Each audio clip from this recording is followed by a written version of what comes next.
Stop. Talk to me.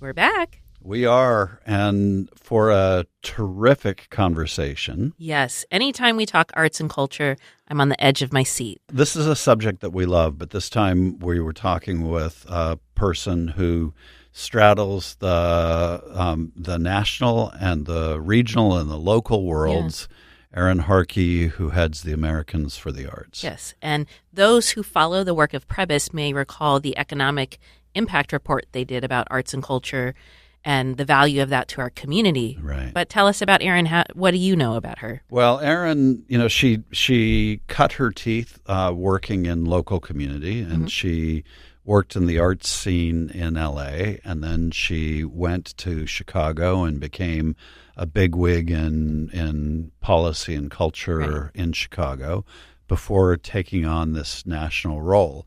And she has a very complicated role because she is trying to help artists and arts organizations around the country in all kinds of communities, and at the same time be a voice for the arts at the national level. And I think she's doing a masterful job. Yeah, and we're lucky she was in town for an event in the South Bay, and we just got lucky to have her come by and visit us. Yeah. Shall we dive in? Why don't we just do it? Let's do it. Erin Harkey, thank you so much for being here. Thank you for having me. I'm really excited. It is a delight, and you and I just had the opportunity to talk for a little while, and I can see why you are the perfect person for the role that you're in. But before we get to that, I want to talk a little bit about why you got into the arts in the first place, and why you have dedicated your career to the notion that it's important for other people. What drew you into it? That's actually kind of a hard question for me to ask because I just feel like I've been fortunate. Things have sort of come naturally to me in terms of my career. Of course, as a young person, I was, really fortunate that I had a lot of exposure and access to the arts. Right. I was a young cellist. Ah, interesting. Yeah. Okay. So I played from the time that I was 5 all through high school and was in, competing youth orchestras and all of that. So that certainly was a healthy exposure. But my parents were also, I think, deeply committed civic people. My mom's a teacher. My dad was a small businessman that also was a cultural producer. So he produced jazz festivals and, ran for elected office and all of that. And my mom really sort of demonstrated integrated arts learning in our classroom before it was a thing. So they just had really interesting, I think, practical careers I saw them, sort of value the arts and what they did. So it was kind of natural, I think, that I went into a career that was sort of intersecting in both like public service and the arts. Yeah. And did you have a value around public service? Yeah, from my dad. Yeah, through him. And from my mom as a public school teacher. Right, yeah. Right. I think as I, developed, I was always, in orchestra, loved writing as a kid, and then went away to college and went to Howard and was studying business, actually. I was studying marketing. And I had some free, my senior year, I had some, free time. I had finished all my requirements. And so I took a Afro-Caribbean art history class. Okay. And I was like, oh, you mean like you can actually like study this and sort of dedicate your time to it? And that was the kind of aha moment. And then from then on, I just sort of like sought it out, as a sort of personal betterment to learn more about the arts. And then found the graduate program at USC that was a combination of urban planning and public art studies, and sort of saw that all of these things that I was interested in or had seen in my life could come together. Oh, interesting. And I think just, paying attention to that and getting into that program really was like the best decision. And, you know, the career is certainly like I love that since story then. so much because, well, for one thing, it's the story of an MBA being stolen away to the arts. Fair. Yes. Of somebody studying business being stolen into the arts community. Yeah. But also what it underscores around personal exposure and just so you had the exposure early in life to the opportunity to think about arts as integrated in your life and public service, as you said, is integrated into your life. Okay, so that takes you into a career that, again, before we get to what you're currently doing, you were working on the regional, local level and regional level, and you got to think about the role of the arts at a state level. And I'm curious to hear from you about what you learned about the importance of art in community during those early years in your career.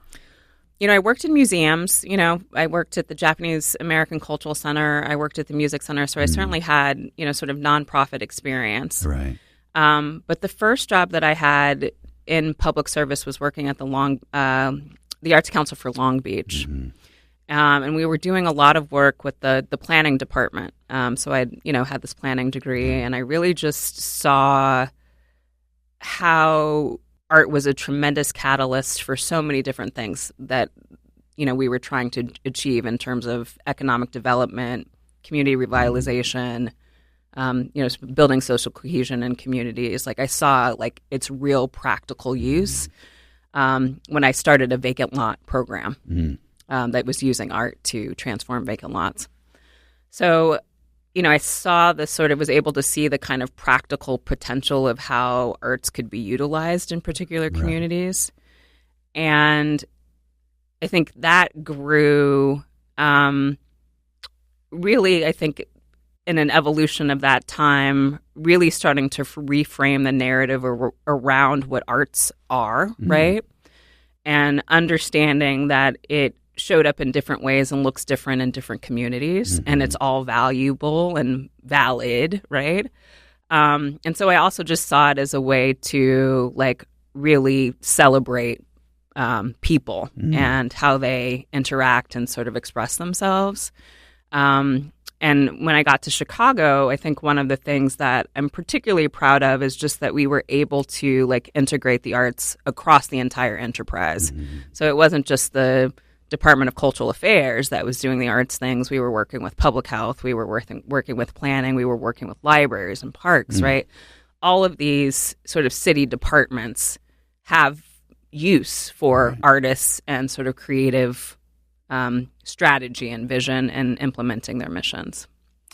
So we're going to come back to this because I think that is such an important part of the work that you're involved in, and it's important to our audience in the work that we do. But let's skip ahead very quickly to Americans for the Arts and the role you've taken on now, so that people have a full framing for this conversation. How do you think about how do you articulate now for folks who may not know anything about the arts world what the role of Americans for the Arts is? And I recognize you're in the middle of changing that, so the answer is complicated. But how do you explain that to folks who are unfamiliar? Or who may have the old answer in mind? Well, I think the old answer is still part of who we are. You know, and I think historically, AFTA has been the largest arts advocacy organization in the country. And I think we have that distinction because it's national in scope and it's also not discipline specific. So we represent the entire ecosystem. Right. And, you know, the mission statement is basically to advance the diverse networks that support the arts in America. And we have historically done that in a couple of ways, primarily through research. So we do a lot of economic impact and public opinion research about the arts, you know, that the community can use for advocacy purposes on, you know, sort of national, state, and local level in terms of art impact. We also, obviously have marketing and communications and all of those other things, and a healthy government affairs team that works on federal policy, primarily appropriations for the National Endowment for the Arts and the National Endowment for Humanities, and to some extent IMLS, which is the Institute of Museum and Library Services, but also works on various sort of arts-related policy matters. So that's been the historic sort of mandate, and I think right now, in a time, I'm sure we'll talk about this sort of in time of, I think, great fluctuation within the arts community, thinking about how the organization now grows, I think, to meet some pretty challenging circumstances, and thinks about the future of the field is, I think, where we're at. Great, thank you. That's I think that sets the stage well for the next question, which is about the moment that we're in with respect to the arts. And, it's hard for me to believe that anybody who would be listening to this program wouldn't be aware of what's going on nationally in terms of the administration's posture on the arts, the challenges that arts groups are facing in various states around the country, and just the economic environment that we're dealing with. But I would love for you to set the stage a little bit for us in terms of what folks do need to know about this moment and the tensions that the arts community is facing. Well, I think, the arts community, I think the nonprofit arts ecosystem for, I think more particularly, has been in flux for, quite some time. Right. I think COVID was especially hard on the arts, in particular performing arts. But it just sort of, COVID just sort of exacerbated already existing challenges within the field. And the influx of cash that we had through federal relief programs allowed us to stabilize some of those organizations, but those underlying issues were still there. So changing nature of audience behavior, changing nature of, philanthropy, individual giving, corporate giving, private foundation giving, all of that stuff is down or not keeping pace with inflation, right? So there's some real underlying sort of fundamental structural challenges that exist within the arts ecosystem in this country. And to add to that now, I think we also are having some federal instability, right? So the nature of public funding in this country is also more unstable than it has been. When I started on the job, so a year ago, almost to the day, it's like a year and a week. Congratulations. Thank you. Almost instantly we saw, through DOGE, collapse of public funding going to arts organizations, through the federal cultural agencies, again, which is the National Endowment for the Arts, the National Endowment for Humanities, and the Institute of Museum and Library Services, organizations that were counting and had been promised funds and had essentially developed budgets around that funding, saw that funding taken away. And the thing about federal funding that is, I think, particularly important is that it gets multiplied. So a lot of times it will require what we, sort of call like a one-on-one match. So that money comes into a community. It then requires the organization to match that through other sources. So the federal investment is a sort of incentive and a multiplier as you go down through states and regions and local governments. So when you release that funding, it's not just that funding, it's then what that sort of catalyzes in terms of additional resources to organizations. Yeah, so I was going to ask you why federal money is a part of the equation, but why it is important to arts organizations beyond the money itself. Yeah.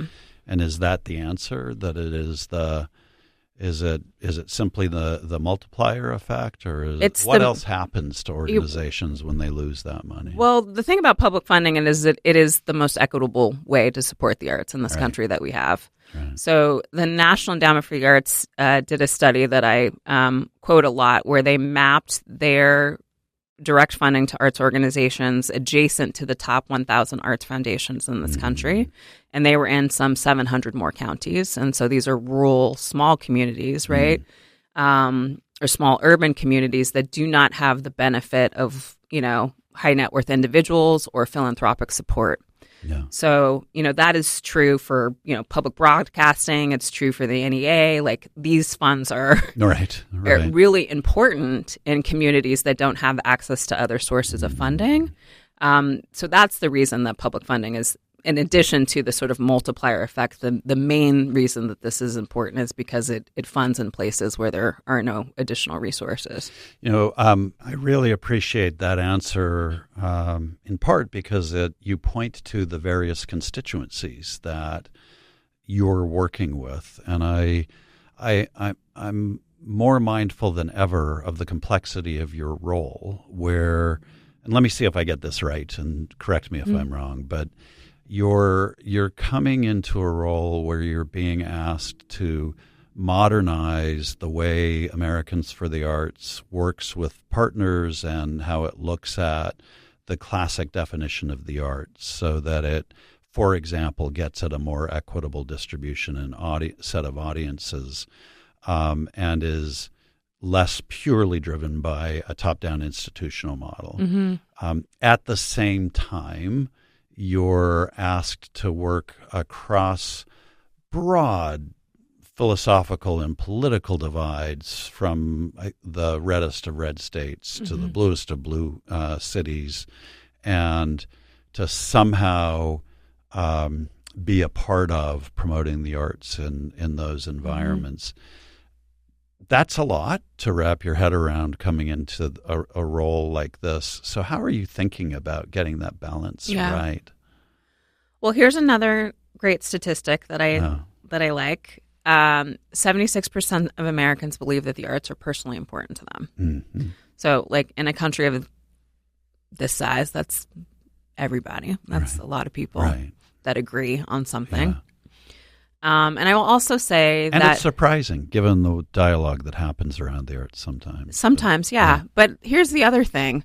Even with, all of the challenges that we saw with the federal government and the funding through the cultural agencies, the administration last year in the budget that they,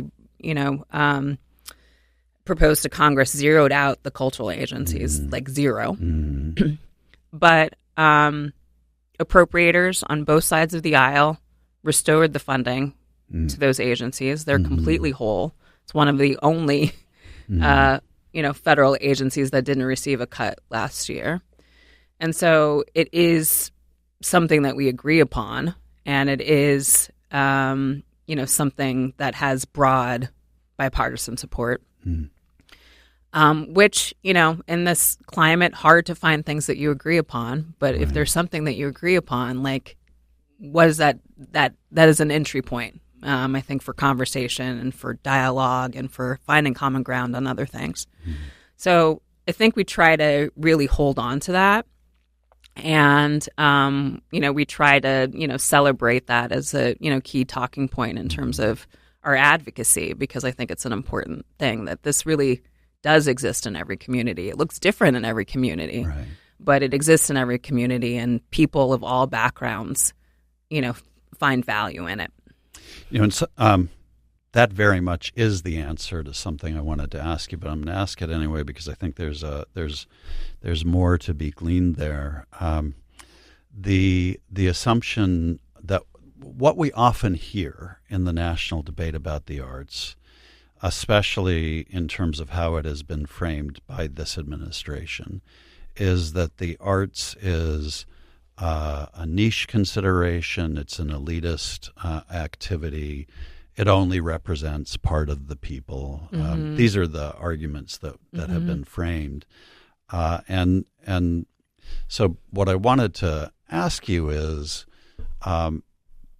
how do you counter those arguments and help people understand that even if they're not in the arts, this is an issue that they should care about? And I'll stipulate that I heard your answer on the previous question where you already answered that people do care about it. It's the passion around it is much broader than that argument would suggest. But how else do you tell people or convey to people, this is why you should care about this despite those arguments? For the majority of my career, I definitely have seen a change in the way that people that are in the arts talk about and also acknowledge, right? I think the way that the arts exist in this country.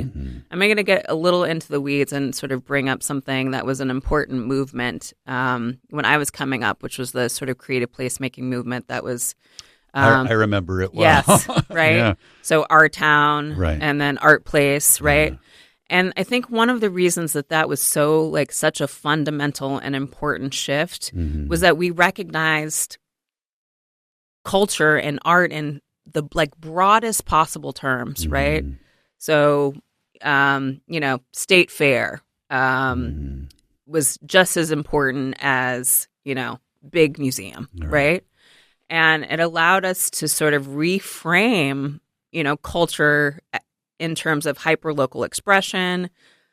Not every community, most communities, right, don't have a gallery or a theater or a large museum, but culture is everywhere. Right. Arts are everywhere. And so our ability to not prioritize that and to give as much energy, and I think most of us that are in public service or, in these sort of jobs that we're, looking to fund the arts, find a lot of value in those kinds of things, right? Those things that are happening locally, those things that are happening informally, those things that are happening in churches and in basements and in community centers are just as important, and if not even more important in some ways, because that's really what culture looks like in America.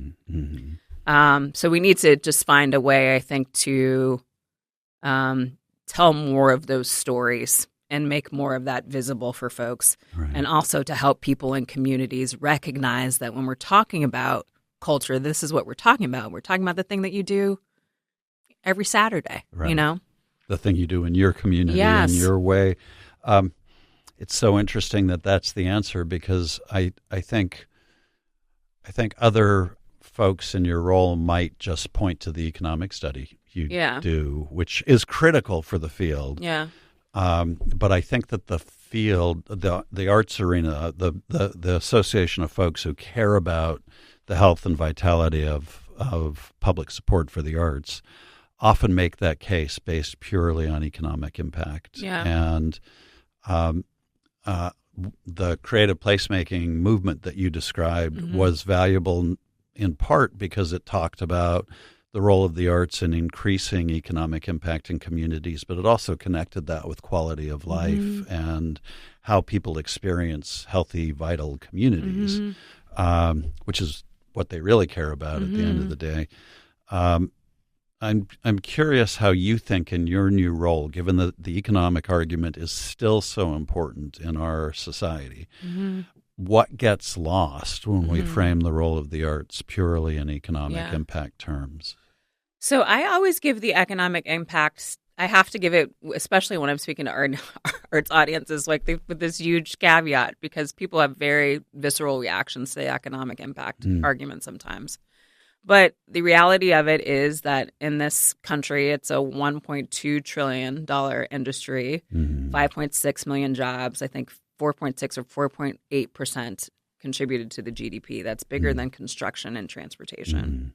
That's huge. That is huge. So I think it's important, not as a value, but as a sense of scale, because if you start to think about it in terms of size, like if this isn't healthy, it's a problem, right?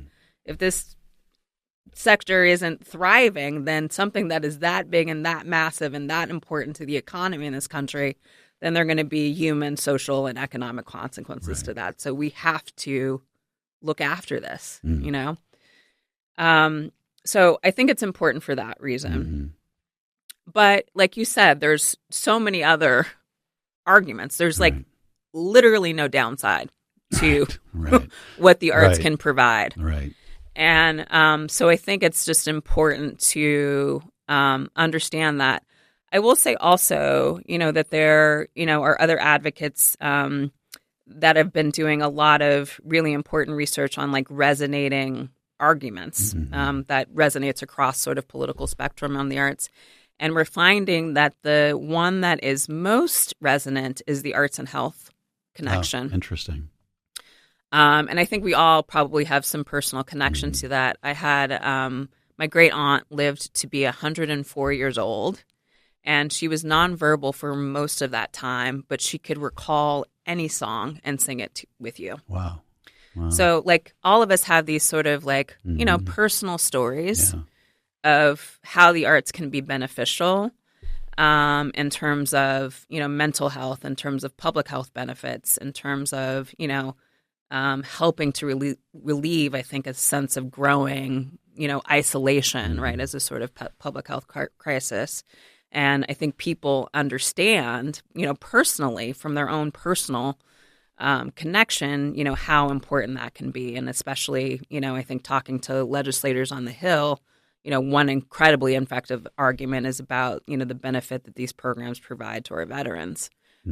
So I think there are a lot of different arguments, but I think, people, do really resonate with the sort of personal, as much as they understand the economic impact in terms of strategy, et cetera. They also, those personal arguments are also really resonant.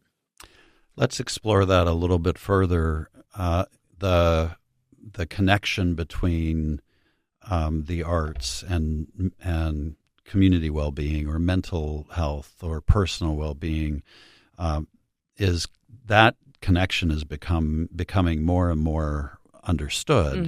And in fact, here at Prebys in San Diego, we've launched an entire program of giving really focused on that connection called Healing Through Art and Nature. And what we believe is that the arts and nature in nature experiences in a different way, but they both evoke feelings of awe and wonder and connection. Can build a greater sense of individual agency and mental well-being. But I'm curious, as you think about the role of the arts in promoting that, how do you talk to legislators about it's not just a nice idea, but it works in this way, and it's important for America at this moment in this way? What is your answer to in this way?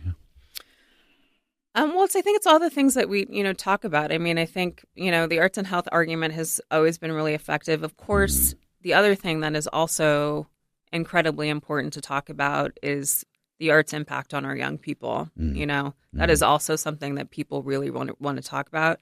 I've spent, before coming to Americans to the Arts, I spent the majority of my career working in community and started out in public art. Right. And, so I would often be going into, a community talking about the thing that we were going to do with them and, the public art mural or the sculpture or whatever.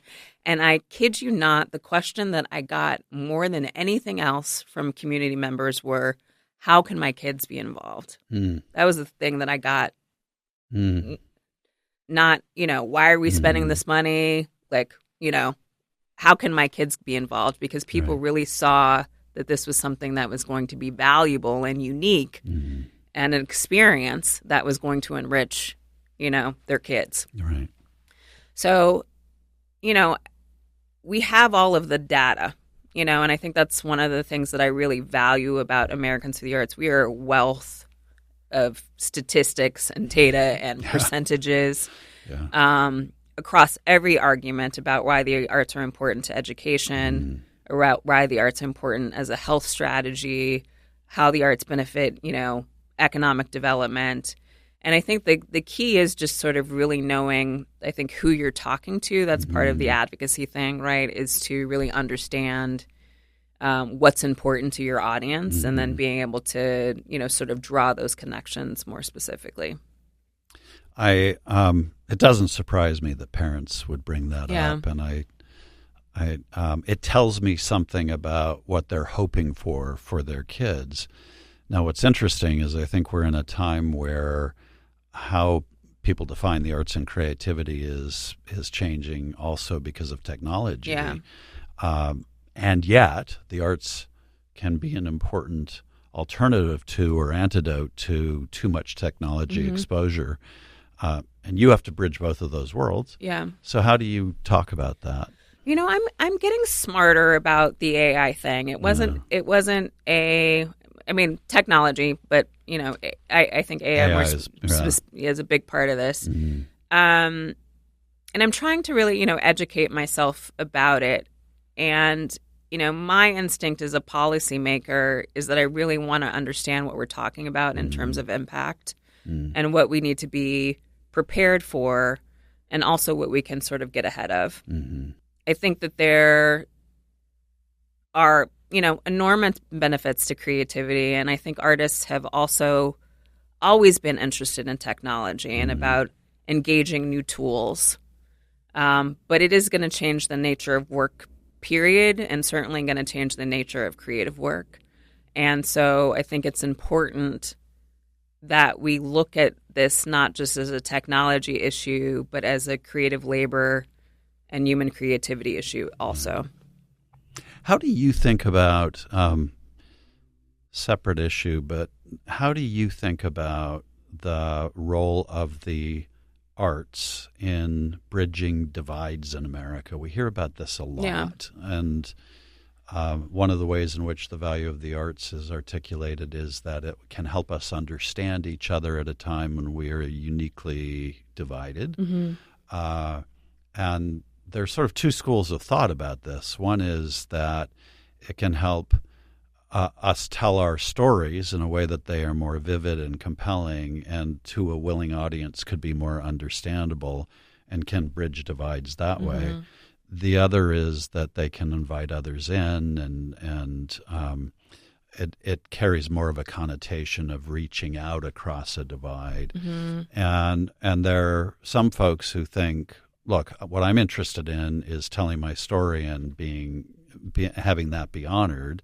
And there are other folks who think my role is to actually bring other people across different types of belief into what I'm doing. How do you, as a policymaker who is working in a uniquely, or a policy person who is working in a uniquely divided policy environment, how do you talk about the role of the arts in this?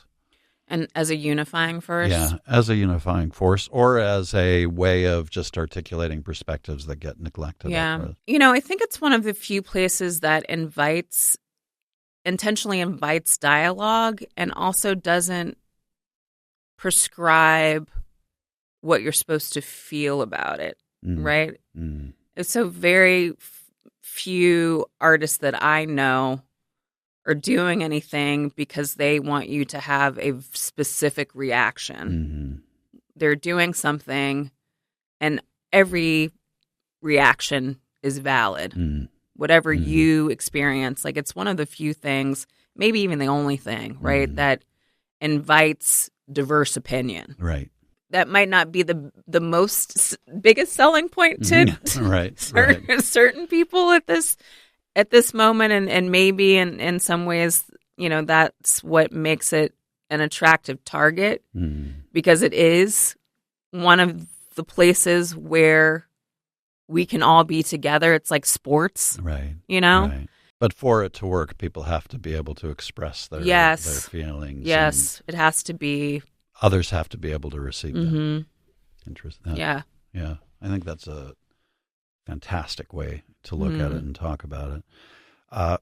Let's before we move on to the next area of conversation, I do want to come back to the economic piece for a moment. Yeah. And the creative economy is a term we hear a lot. Yeah. And I've noted that in your talking about it just here, even in this interview, you're very careful to point out that sometimes you're talking about the nonprofit side of it, which implies that you're also thinking about and mindful of the for-profit side of the, and they tend to experience different things. How are you thinking about the creative economy as a whole right now, and how to make that important for policymakers? Yeah. So often the policy conversations are totally separate. Mm-hmm. There's a group of us that are advocating for nonprofits and individual artists, and there's a group of folks, unions and other folks that are, working on challenges for or issues related to the, for-profit sector. And there isn't a lot of dialogue or coalition building amongst those sort of networks that you would expect, right? All of us are in sort of, conversations right now about the future of the sector. I think one of the things that we have rightly identified as a key area of work is more coalition across the sort of for-profit and nonprofit ecosystems. I think one of the things, and we talked about this a little bit earlier, but it's just about the changing nature of the, sort of nonprofit ecosystem and whether or not that wholly, right, is going to sustain the future of the arts in this country. And the need, I think, especially in communities of color, to embrace all kinds of business models and potential futures in terms of how art gets supported and actually gets produced. So I think the benefit of increased conversation amongst the nonprofit and for-profit sectors, I think, might then yield, I think, more sustainable sense of infrastructure. But a lot of artists, I would say, sort of go in between those worlds, especially if we start to think about not a part about like sort of institutional frameworks, but in a more sort of creative worker focused policy system that is more about the individual. Then you see, gig workers that are, working in both film and television and in theater, right? Yeah, good point. Right. So I think some reorientation might help us see sort of greater alignment across those two things. This is such a great observation that you had about the inequities that can emerge from a system in which it depends entirely it depends largely on philanthropic support and works through nonprofits that may be stronger in some communities than in others, and that has necessarily missed populations, which you're hoping to see corrected in the future. Yeah. Is there, I know this is a time of incredible stress and tension in the arts community because of the factors that are coming, as you described, COVID and then post-COVID, and then the racial reckoning coming out of the murder of George Floyd, and then the backlash with this administration and the ways in which they've really not just defunded but attacked the notions of artistic freedom. Do you see an opportunity in all of that to make the arts system of funding and delivery stronger? Yeah, 100%. Never let a good crisis go to waste, right? I've heard that said. Yeah. Yeah, I mean, we have no other choice. Like literally, like no other choice. Like have to do this differently. I think we have to be willing, though, to let the evolution happen. And I think we're in some ways, so good at this in some ways, the field, right? Like just kind of perpetually trying to keep everything right, going, that we miss the opportunity to let things evolve, right? There needs to be, really concentrated investment in, the evolution of the sector, the modernization of the sector. Yeah. That's a positive interpretation of what's happening. And what I am discerning about you is that you are a forward-looking person, which makes you an inherently positive person, and you're looking for the opportunity in the crisis. And you've lived this because you've done it in large systems. But I am curious to know what keeps you up at night when you think about the things that worry you in the sector. Set aside the organizational concerns that you might have, but is the greatest worry right now less funding? Is the is the greatest worry right now a diminished sense of the role of the arts in American society? Is the greatest worry right now an administration that doesn't value the arts, or is it the you know you know the list. So what is the biggest one for you? The democracy, I guess. Maybe just the future, not so much the arts. The arts are an indication of a balanced, functional, healthy society. Right. So I think it's the thing that keeps me up at night is just sort of the bigger state of the country and everything else. Yeah.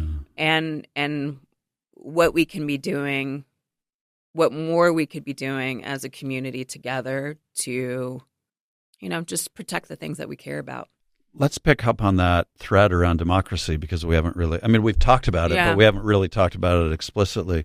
What is the role of the arts in a healthy democracy? It's everything to me. Mm. It's, it is like the truest form of, personal freedom and expression, right? Mm. I often say that the arts are both an indicator and facilitator of a balanced, functional, healthy society. Seeing the arts flourish, when the arts flourish in this country, the country also flourishes. So, I think it's, so important. And if you look, across movements and over time in this country, certainly environmental and civil rights, and, the arts have played such a critical role. And even now, sort of looking around and seeing how communities are organizing, it's clear, right, that there are artists. Yes, it is. Yeah. That there are artists present. So, it's just it's important, and I think that's why it feels, again, like it's, certainly targeted, under threat in some ways, because it is necessary for, a functional democracy to have that right to creative expression. I love that notion of the arts being both indicator and facilitator. So we're sitting here in San Diego. Yay. And yes, and it's beautiful, and we're really so delighted to have you here.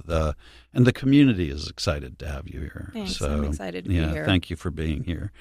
Our foundation does its work regionally, but everything we're talking about is, as is so often the case, national in its implications. As you talk to local leaders in San Diego and elsewhere, what do you hope they will focus on in the national scene as they're doing their very important work locally? Mm-hmm. The most important thing that is happening right now is the local work. And I think the antidote to any sort of, instability at the federal level is to refocus on sort of local communities and what we can do to really fortify support locally. So, it's almost a reversed question, right? Because I'm not really concerned about what they need to do to be advocating for. Your focus is the opposite. Is the opposite. Yeah.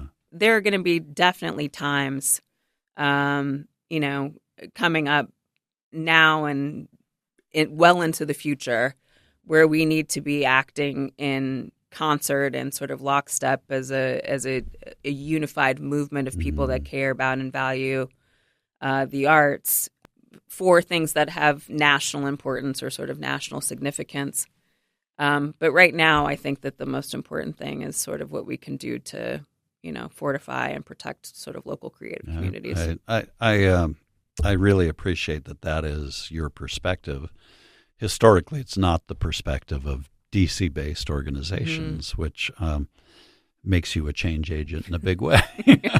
So I do want to ask, since you know San Diego and you have some familiarity with this town and what's going on here, we have an extraordinary level of cultural diversity as a community. We have a cross-border identity that runs deep and into the heart of how we think about ourselves as a community.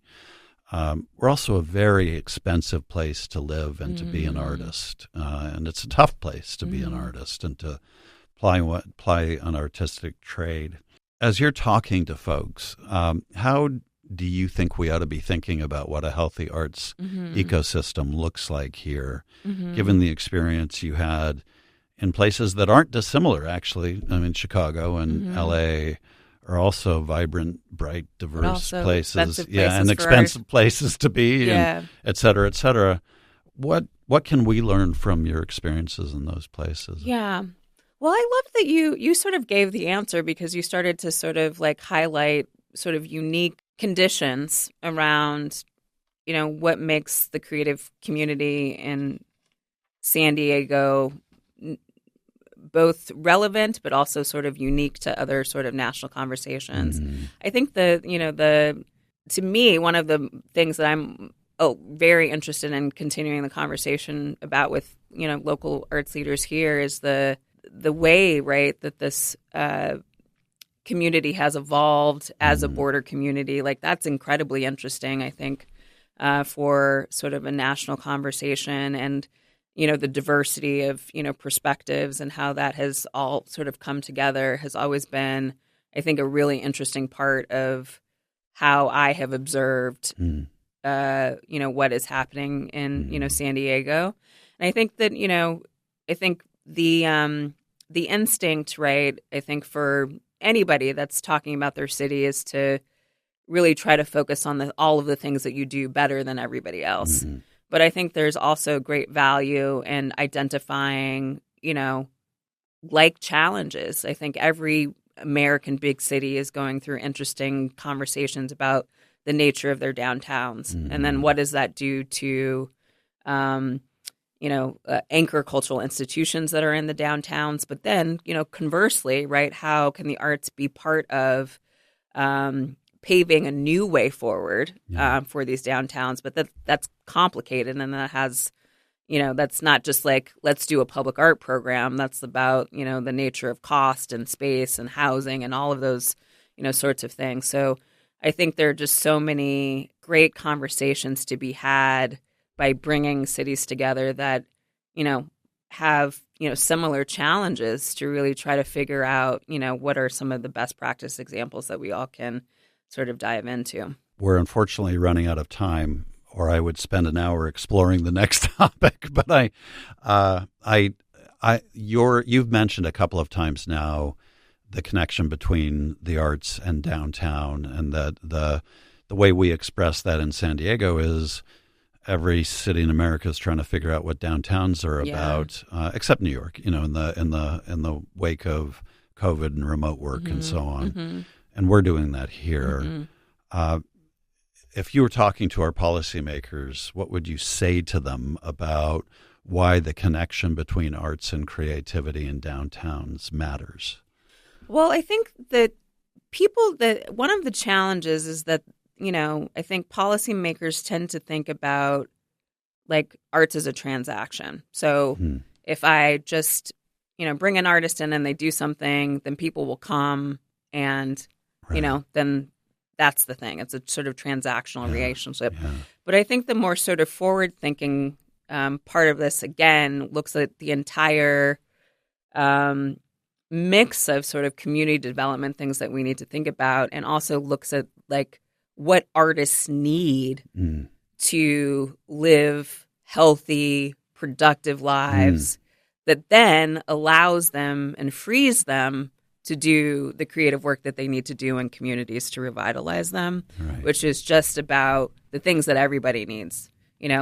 Artists have some, other needs like space and, creative space and all of that stuff that are different than everybody else. But it's a conversation about housing. It's a conversation about affordable rent.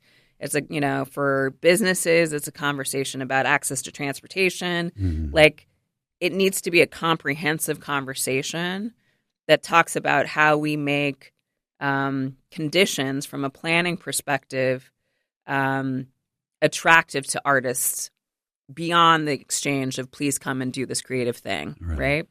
So I would just sort of like prompt a more comprehensive discussion. Again, that like looks at not just art as a production, but an artist as a full person. And I think that there's probably some really interesting things that could come Is there a from that. city in America that's nailing it right now?